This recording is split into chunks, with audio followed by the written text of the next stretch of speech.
గంజాయి విషయంలో ఎట్టి పరిస్థితుల్లోని తెలుగుదేశం పార్టీ వాళ్ళైనా, జనసేన, బీజేపీ ఏ పార్టీ వాళ్ళైనా, ఆఖరికి వైఎస్ఆర్సీపీ వాళ్ళైనా ఎట్టి పరిస్థితుల్లోని ఎవరిని కూడా టాలరేట్ చేయాల్సిన అవసరం లేదు.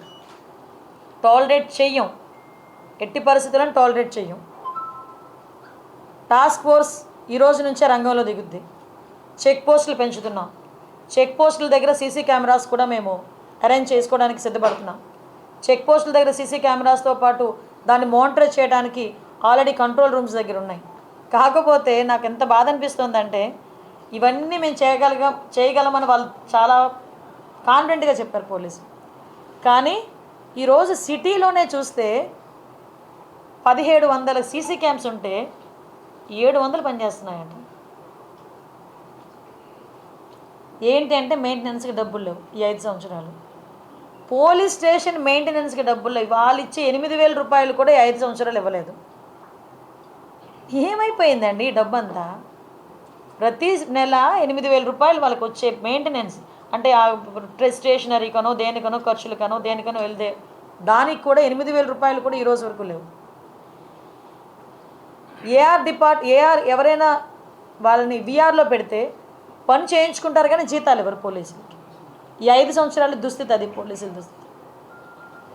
నేను ఛాలెంజ్గానే తీసుకుంటున్నా, డెఫినెట్గా నేను ఛాలెంజ్గానే తీసుకుంటున్నా. ఎందుకనంటే ఈరోజు వరకు 6లో పోలీస్ స్టేషన్లో ఒకసారి మీరు చూస్తే షెడ్లు వేసుకొని ఉన్నారండి. పోలీస్ స్టేషన్లో మినిమం ఫెసిలిటీస్ లేవు. మినిమం ఎమ్యూనిటీస్ కూడా కల్పించకుండా పోలీసులు ఉద్యోగాలు చేయమంటే ఎలా అవుతుంది? అలాగే నన్ను ఆల్ ఆఫ్ సడన్ వీళ్ళకి నేను ఏదో చేస్తాను కదా, చెయ్యొచ్చు. సిఎస్ఆర్ ఫండింగ్స్ ఉన్నాయి. కలెక్టర్ గారికి ఒకసారి కలెక్టర్ గారు నిజంగా 5 సంవత్సరాల్లో కలెక్టర్ గారు కూడా దృష్టి పెట్టుంటే వాళ్ళకి ఎంతో కొంత మంచి జరిగేదేమో.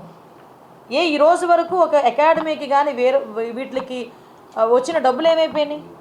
అవన్నీ పక్కన పెట్టండి. ఎకడమికల్ ఇష్యూస్ అన్నీ పక్కన పెట్టండి.